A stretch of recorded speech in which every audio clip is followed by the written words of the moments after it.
Hi there everyone. I'm sure you're all familiar with something like Wikipedia, where we can make edits and add links and insert photos. And I think you probably think this is quite a modern idea, but it's not. Is it, Keith? It isn't, no. It's been going on for quite a long time. It's been going on for a very long time. And let me show you an example to start with. This 2 volumes here about the history of the Royal Society. Here it is, the same book expanded out to 8 volumes. And this is because of a process called grangerization. That's right, yes, named after James Granger. So you take your favourite book and you start producing a larger book through adding illustrations, letters, printed material, anything you can get your hands on that enhances the book experience. Why? Who is James Granger? What's he got to do with it? Well, he produced a biographical history of England, and a lot of people got very excited by it. It didn't have very many pictures in it, but people started adding things.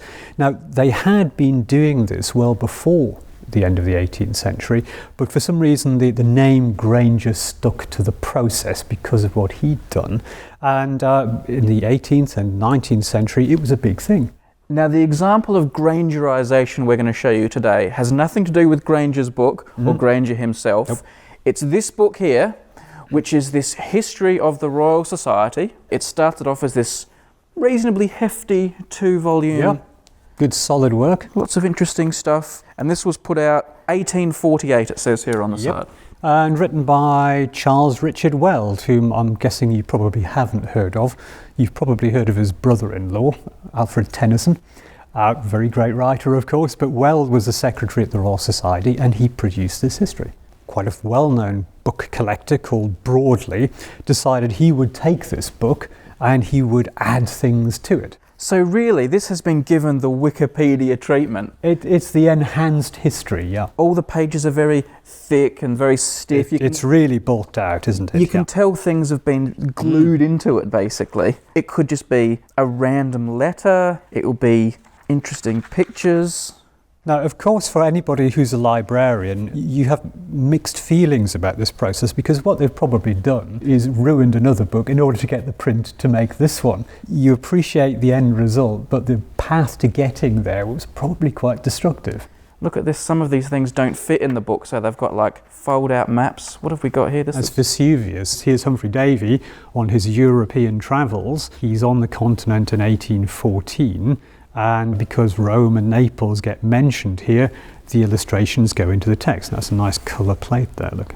It really is almost just a passing reference to some of the places that Humphrey Davy visited on his travels. And the people who are grangerizing this book have added the hyperlinks, they've added the pictures, and they've said, oh, they mention Genoa, they mention Venice, they mention Vesuvius. Let's stick in all the pictures of those places we can find. Yeah.